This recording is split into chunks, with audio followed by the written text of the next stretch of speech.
Let me show you the scene at Stanford today. Class in session, moderated by Ted Robinson. Steve Young and Ronnie Lott at the Campbell Trophy Summit Speaker Series. The two spoke of leadership to student athletes and coaches, 49er legends, Hall of Famers. And I asked Young of the pearls of wisdom he passed on when he recently spoke to the entire 49er team.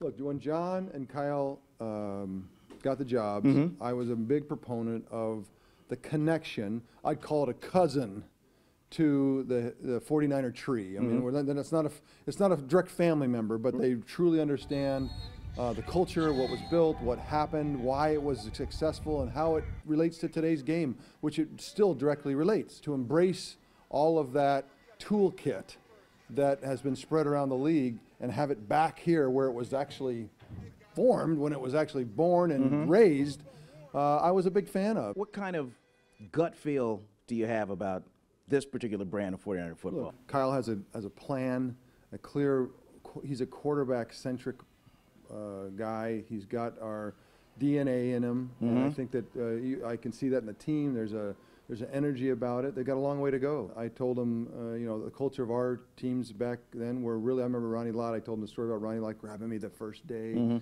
that I walked in. He grabbed me by the shoulders and, you know, he gets you right in your face. He goes, "I got your back." You know, and I'm like, "Oh, okay."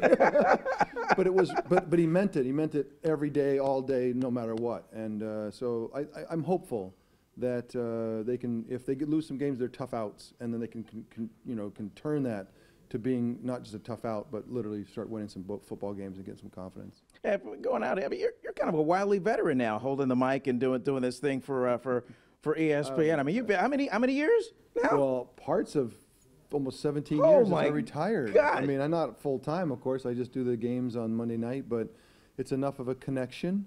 I love it. I love talking football just enough. No one, my house, the kids, no one's playing football, and so it's like, this is cathartic. I get to see you guys and get back on the, so we get going in a couple weeks. I think we open up in Minnesota, and it'll be a fun year. Charles Wood with the ascot? With the ascot? I don't know if it's coming back. If it comes back, he means it, right? I mean, but maybe it won't come back.